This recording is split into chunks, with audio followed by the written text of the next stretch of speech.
మిర్చి శత్రుబారి నుండి మీ ప్రజలను కాపాడుతున్నారు. మీరు వాగ్దానం చేసిన రీతిగా వరం నుండి ఈ లోకానికి కనికమైన మరిమ గారి గర్భం ద్వారా పరిశుద్ధాత్మ దేవుని ప్రేరేపణతో ఈ లోకంలో మానవుగా మానవాళ్ళందరినీ ఎంతగా ప్రేమించి మేము నశించిన ఇష్టం లేక మాకు బోలుగా మీరు కలవలసిన ఘోరమైన శ్రమలు అవమానములు నిందులు బాధపడినందుకే మీ యొక్క ప్రేమ అపారమైనది. ఒకరి వెంబడి ఒకరిని అధిరక్షించి మీరు కాల్చిన అమూల్యాత్మలో కడి శుద్ధీకరించి మీ యొక్క పిల్లగా చేసిన భాగ్యాన్ని బట్టి పెడుతున్నాను. శ్రీరామూర్తి గారు వారిని ప్రేమించి చారును వివాహం జరిగించి వారికి ఇచ్చిన బిడ్డను బట్టి పెడుతున్నాను. గత సంవత్సరము మీ యొక్క తల్లిని పిలుచుకున్నందుకే అనుకున్నాను.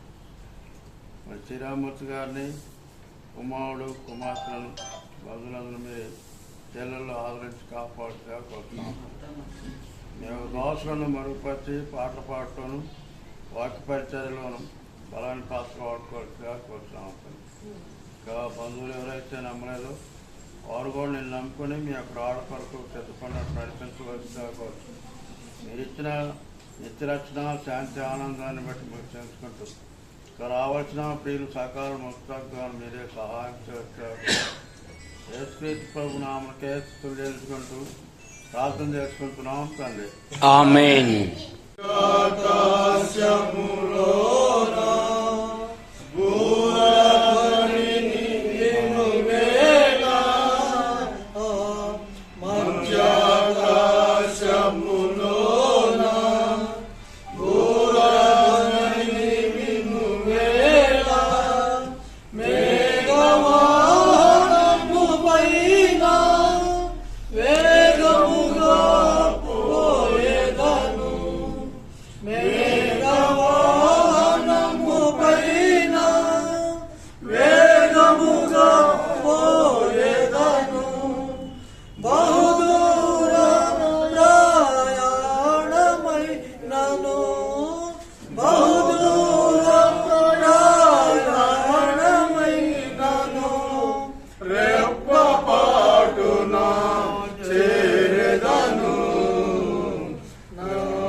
ప్రింట్ కూర్చో.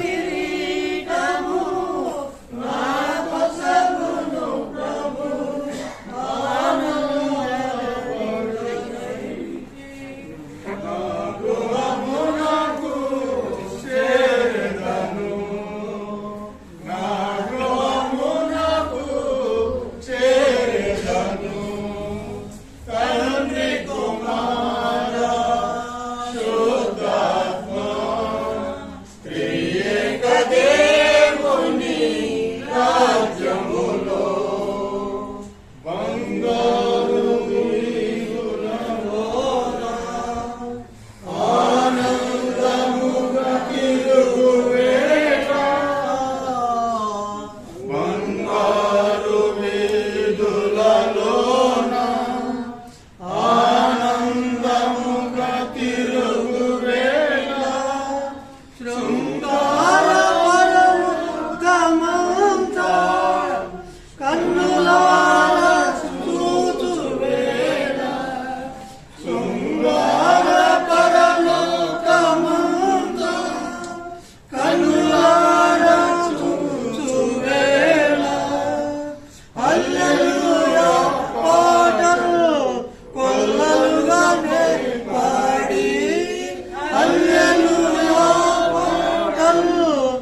క్రిస్టియన్ ట్రూత్ బుక్ లో టెలిఫోన్ బిల్ వచ్చి 3-4 వేలు దాకా వచ్చింది అన్నాడు.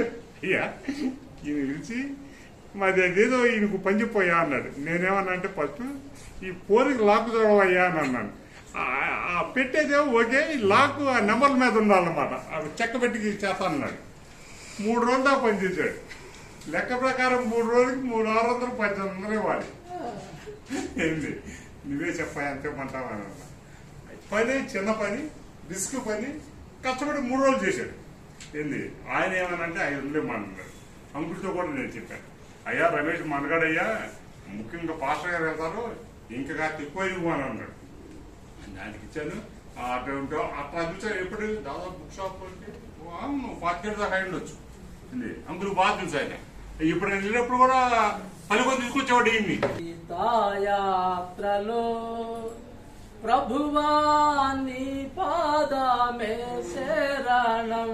అందుకు వచ్చి పాడండి నాతో. సామాన్యుడు కాదు, మానస దేవత పాడినట్టుకుందా.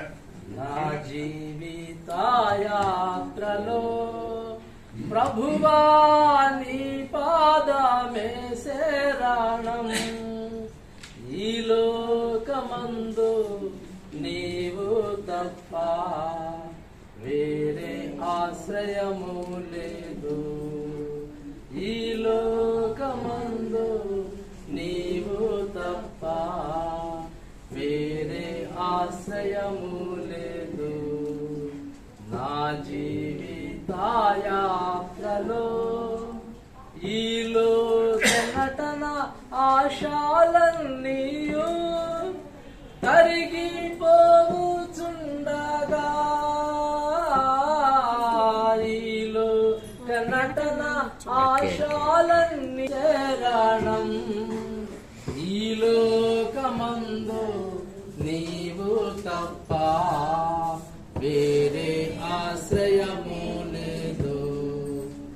ఈ లోకమందు నీవు తప్ప వేరే ఆశ్రయము లేదు. నా జీవిత యాత్రలో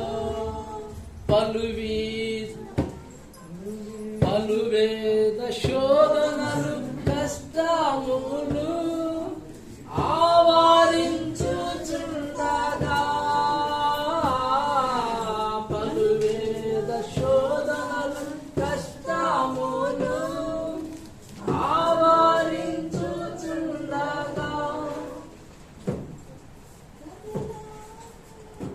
పలువేద శోధనలు కష్టములు ఆవరించుచుండగా, కలత చెందుచుంద నా హృదయము కదలక కాపాడుము. కలత మరి బ్రదర్ శ్రీరామూర్తి గారు కలిసి చదువుకున్నాం. అయితే వారు చాలా విషయాల్లో చాలా ముందుగా బాగా చదువుకునేవాడు. మేము కొంచెం అల్లరి చేస్తా ఉండేవాడు. దేవుడు అంటే అంతగా తెలియదు. ఆ టైంలో మదర్ ద్వారా వాళ్ళు చర్చిలోకి రావడం చాలా చక్కగా మరి ఆయన ముందుకు వెళ్ళటం కూడా జరిగింది. వారు షారోను వారిని వివాహం చేసుకోవడం, తర్వాత వారు ఇలాగా స్థాపించాలని తెలిసి చాలా సంతోషించారు. వారు చేస్తున్న పని అంతట్లో కూడా, ఎందుకంటే నీతిమంతులు జ్ఞాపకం చేసుకుంటాం, ఆశీర్వాదం దేవుని వాక్యమే చదువుతుంది.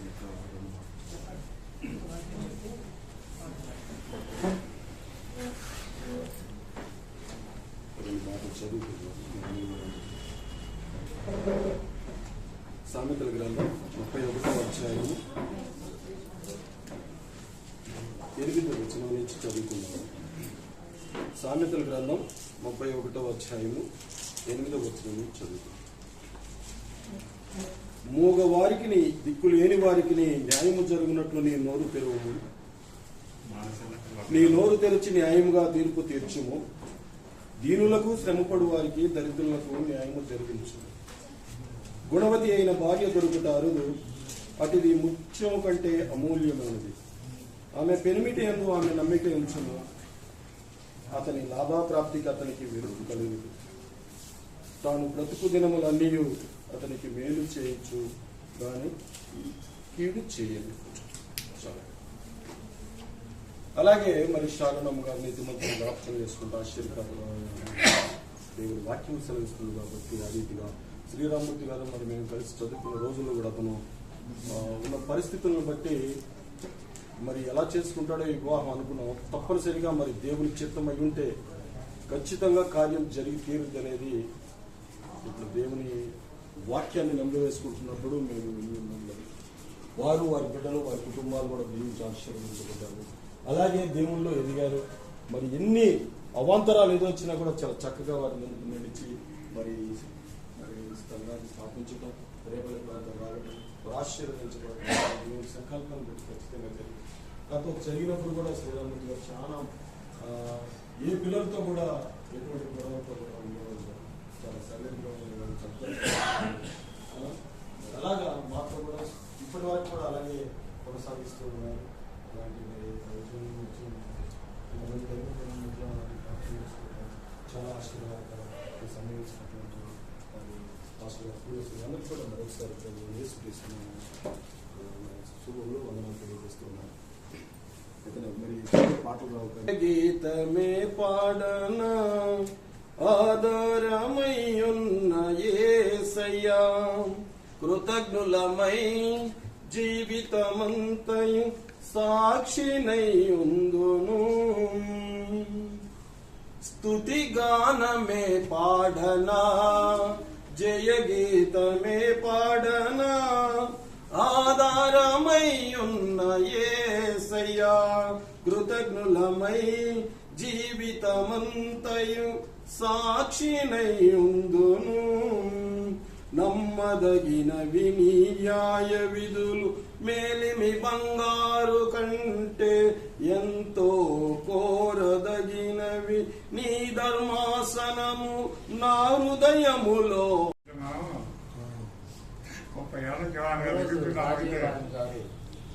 మీ సంఘానికి నేను వస్తానయ్యా రండి అమ్మ. అయితే చంద్రాడు రా వచ్చేటప్పుడు నేను ముగిచ్చే టైంకి వచ్చింది. ఎప్పుడు వచ్చింది? చెప్పు. ముగిచ్చే టయానికి వచ్చింది. వీళ్ళందరూ సంఘస్థులు ఈడ చూస్తున్నారు. సరే క్లుప్తంగా వాక్యం చెప్పి సాక్ష్యం చెప్పుకుంటాం. 2 గంటలు చెప్పి మా అత్తగారా మరి ఆ మాత్రం ఉండాలి. నువ్వు అంతే నీ టైం బాగుంది. అసలు మామూలుగా అయితే 1-2 అవుతా ఉంటుంది. ఇది మిడ్ నైట్. అప్పటికే బీవీ పేషెంట్లు ఉన్నారు, షుగర్ పేషెంట్లు ఉన్నారు. సరే ఏదేమైనా సరే పిల్లలు కూడా గారు బాగా ప్రేమగా మాట్లాడేవారు నాతో. ఒక మాట మాత్రం నాకు నిలిచిపోయింది, రమేష్ అన్న అని. ఇది మాత్రం బాగా నా హృదయంలో నిలిచిపోయింది. ఈ పిల్లలు చూస్తుంటే ఆ షారుని గుర్తు అంత ఆప్యాయతగా ప్రేమగా ఎన్నో పర్యాలు. మరి శ్రీరామూర్తి గారు లేని పరిస్థితిలో కూడా నేను వెళ్ళేవాడు. నువ్వు చాలా సార్లు ప్రార్థన చేసి వెళ్ళేవాడు. అవి ఎక్కడా వచ్చేవాడు పాపం. ఎట్టి పరిస్థితుల్లో కూడా పలకరించి ప్రార్థన చేసి దాదాపు 20 ఏళ్ళ నుంచి నాకే తెలుసు. ఇంకా చనిపోయే ముందు కూడా నేను ప్రార్థన చేద్దామని అనుకుంటున్నాను. అక్కడికి ఏదేమైనా చాలా ప్రాముఖ్యమైన విషయంలోకి మనం వస్తున్నాం. ఆమె చనిపోయింది. క్రీస్తునందు విశ్వాసం ఇచ్చింది, క్రీస్తునందు నమ్మకం ఇచ్చింది. ఎప్పుడెల్లా వాక్యం మాటలే చెప్తా ఉండేది, వాక్యమే పంచుకునేది. గమనించండి ప్రియా దేవుని బిడ్డలారా, మరి బ్రతికున్న మనము కూడా విశ్వాసం ఉంచాలి, నమ్మకం ఉంచాలి, నిరీక్షణ ఉంచాలి. ఈ నిరీక్షణ మనల్ని సిగ్గుపరచదు. క్రీస్తునందున్న నిరీక్షణ మనలను సిగ్గుపరచదు. ఎందుకు సిగ్గుపరచదు? యేసు ప్రభువారు చనిపోయి తిరిగి లేచాడు. మనం నమ్ముచున్నాం, అందరం నమ్ముచున్నాం లేదా? నమ్ముచున్నాం లేదా? ఆయన చనిపోయి తిరిగి లేచాడు. మనం కూడా తిరిగి లేస్తాం. రోగి అయ్యాం, మంచం మీద యేసు ప్రభువారు తరచుగా వారింటికి వెళ్ళేవారు. ఆ గ్రామానికి వెళ్ళినప్పుడల్లా యేసు ప్రభువారు వారింటికి తరచుగా వెళ్ళారు. వాళ్ళంటే అంత ప్రేమ. క్రీస్తు కూడా అదే స్థలంలో మహిమపరచబడి దేశభక్తులైతే సేవ చేసేది ఎవడరా?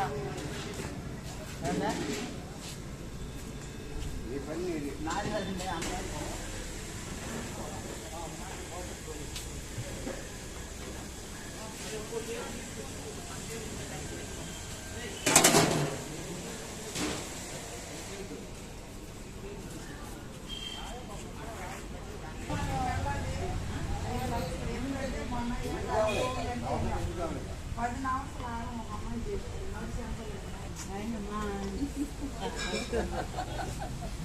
మనం రాలేదని అట్లేం లేదు, అట్లా అస్సలు ఉండదు మా దగ్గర. యేసు ప్రభులో ఆ కఠినమైన గుండె అంతా పోయింది. అది కొద్దివారేమి మృతులైన వారందరూ ఆయన సింహాసనం ఎదుట నిలువబడి ఉండుట చూచితిని. అప్పుడు గ్రంథములు ఇప్పబడును. గ్రంథములు అని రాయబడింది. గ్రంథముల్లో లెక్కించబడతారు. ఎవరు? చచ్చినోడు. ఒకసారి బ్రతికించాడు క్రీస్తు నిన్ను, నువ్వు మళ్ళీ చచ్చిపోతున్నావు,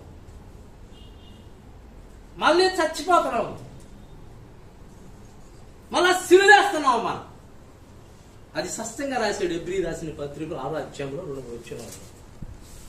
ఒకసారి ఎలిగింపబడి, చూడండి, గ్రంథముల్లో ఎవరుంటారంటే చచ్చిన వాళ్ళు అక్కడ రాయబడతారు. జీవ గ్రంథంలో మాత్రం బ్రతికుండే వారు రాయబడతారని ప్రకటన గ్రంథం రాశారు. చూడండి, ఒకసారి ఎబ్రీ రాసిన పత్రిక 6వ అధ్యాయం చూడు. సిలువేయబడుతున్నారు. ఒకసారి వెలిగింపబడి పరలోక సంబంధమైన వరములను రుచి చూచి పరిశుద్ధాత్మలో పాలివారై దేవుని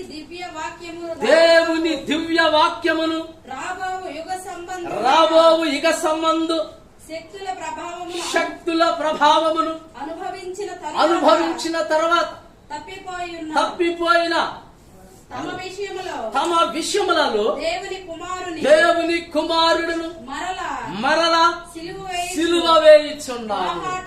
బహుబాటముగా ఆయనను అవమానపరుచుచున్నాడు. గనుక మారు మనసు పొందినట్లు అట్టు వారిని మరలా నూతన పరచుట అసాధ్యము. అట్టి వారిని నూతన పరిచాడు. అద్భుతాలు చూసావు, ఆశ్చర్యకాలు, మహత్కారాలు చూసావు, క్రీస్తు యొక్క ప్రత్యక్ష చూసావు, సావాస బలాన్ని చూసావు, సావాస ఆనందాన్ని చూసావు. ఆ ప్రేమను కోల్పోయి ఊపిరి లేని వాళ్ళు ఎన్నో ఉన్నారు క్రైస్తవులు. ఎట్లున్నారు క్రైస్తవులు? ఊపిరి లేదు, ప్రాణం లేదు. వారు శరీరం అయితే ఉంది, కట్లుండే, ఇంత రావులుండే మనిషికి, కానీ జీవము లేదు, శక్తి లేదు. శక్తి లేని క్రైస్తత్వం అన్నమాట. పేతురు గారు అంటాడు, మీరు సజీవ రాళ్ల వలె కట్టబడుచున్నారు అంటాడు. సజీవులు మనము. ఎవరంటే మనం సజీవం. అద్భుతమైన మాట. ఆలోచించండి ఒకసారి. గ్రంథములలో రాయబడుచున్నారు. ప్రకటన గ్రంథానికి అయిపోయింది టైం. గమనించండి, ప్రకటన గ్రంథానికి అక్కడికి కొంచెం మనం చదువుకుని ముగిచ్చేస్తాం. మరి దైవ సేవకులు ఉన్నారు, ఇంకా వారు మాట్లాడతారు. సమయం వారిది కాబట్టి గమనించండి. ప్రకటన గ్రంథము 20 అధ్యాయం 12 అధ్యాయం కానీ 12 వచ్చిన కానీ ఒకసారి కొంచెం చదువుకుంటూ వచ్చేసండి, ముగిచ్చేస్తాం. చూడండి ప్రియా దేవులారా, మనము సజీవులు అని మర్చిపోమాకండి. మరియు గొప్పవారేమి బుద్ధివారేమి మృతులైన వారందరూ ఆ సింహాసనం ఎదుట నిలువబడి ఉండుట చూచితిని. అప్పుడు గ్రంథములు విప్పబడెను మరియు జీవ గ్రంథములు విప్పబడెను, జీవ గ్రంథమును వేరేక గ్రంథమును విప్పబడెను. ఆ గ్రంథముల యందు రాయబడి ఉన్న వాటిని బట్టి తన క్రియల చొప్పున మృతులు తీర్పు పొందెదరు. మృతులు అంటే ఎవరో? ఎలిగించబడి ఆరిపోయినోడు, ఎలిగించబడి నడిపించబడి శక్తిని కోల్పోయిన వాళ్ళే అక్కడ కనపడతారు. ఎవరికయ్యా తీర్పు అసలు గ్రంథంలో? ఫస్ట్ గ్రంథంలో ఎవరికి తీర్పు? ఎవరికి? నా ఇంటి నుంచే తీర్పు అన్నాడు. మొదట నా ఇంటి నుంచే తీర్పు అన్నాడు. గ్రీకు దేశస్తులకి యోధావారులారా అంటున్నాడు అపోస్తులైన పౌలు గారు. తీర్పు నా ఇంటి నుంచే, నా ఇంట్లో జల్లిడేస్తా, ముందు మీ సంగతి తేలుతా అంటాడు. అందుకని గ్రంథము జీవగ్రంథం. బైబిల్లో ఉమ్ము వేయబడ్డ వాళ్ళు ఉన్నారు చాలా మంది, తెలుసు. తెలపండి ఆ పడదులే. ఉమ్ము ఎందుకు ఉమ్ము వేయబడ్డాడు?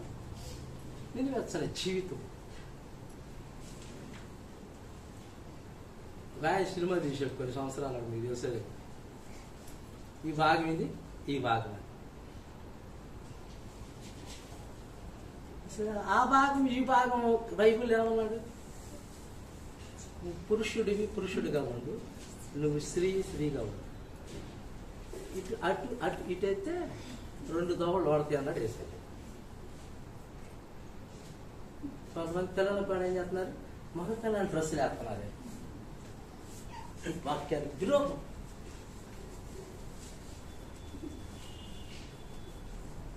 ఎక్కువ చెప్పవలసిన జీవగ్రంథంలో ఎక్కించబడ్డవారు, జీవగ్రంథంలో ఎక్కించబడాలి. మనమందరం జీవగ్రంథంలో నుంచి తప్పిపోతే గ్రంథాల్లోకి వెళ్ళిపోతాం, గ్రంథంలోకి వెళ్ళిపోతాం, తీర్పులోకి వెళ్ళిపోతాం. యోహాను సువార్త 5:24 వచ్చిన అన్నాడు యేసు ప్రభువారు, నా మాట విని నా యందు విశ్వాసం ఉంచువాడు. 5వ అధ్యాయం 24 వచ్చిన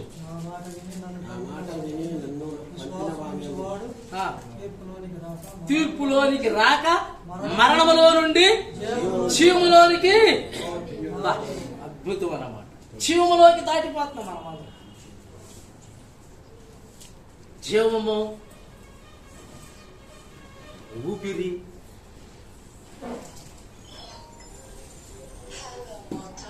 జీవము, ఊపిరి, ఈ రెంటిని ఎవరు ఎడదీయలేరు అని రాయబడింది. జీవం అంటే ఎవరు? ఊపిరి అంటే ఎవరు? జీవం అంటే యేసుక్రీస్తు వారు, ఊపిరి అంటే తండ్రి. అందుకే యేసు ప్రభు నేను జీవమై ఉన్నాను అంటాడు. ఏమంటాడు? నేను జీవమై ఉన్నాడు అంటున్నాడు. నేను జీవించినట్లే మీరు జీవిస్తారు. కష్టంగా నన్ను చూస్తారట. నేడు రేపు యేసయ్య రానయ్యున్నాడు. ఓ తండ్రి, నాయన శ్రీరామూర్తి గారు బిడ్డలను ప్రభా షారోను మొదలైన మీరు తల్లిలాగా తండ్రిలాగా వారిని ఆదరిస్తున్నందుకు వందనాలు, స్తుతులు చెల్లిస్తున్నాము. మీరే వారిని నిత్య రాజ్యానికి అనే జీవగ్రంథంలో ఎక్కించబడటానికి కృప చూపండి, దయచూపండి. బలమైన దేవుడివి, శక్తి కలిగిన దేవుడు నాయన, ఈ హాస్టల్లో కూడా చిన్న బిడ్డలను ప్రభు వారు ఆదరిస్తున్నారు, ఆదుకుంటున్నారు నాయన. ఈ విషయాన్ని మీరు జ్ఞాపకం చేసుకుంటున్నది కొందనాలు. వచ్చిన వారందరి పట్ల నీకు స్తుతులు చేసేసి ఇతమైన వాక్యాన్ని జీవించటానికి, బ్రతకటాక, హృదయంలో దాచుకున్నట కృప చూప, ప్రార్థనలు మిస్సని కుటుంబం అంతటిని మీరు ఆదరించి ఆదుకోము. యేసయ్య ఘనమైన నామమును అడిగి ప్రార్థిస్తున్నాము తండ్రి. ఆమేన్.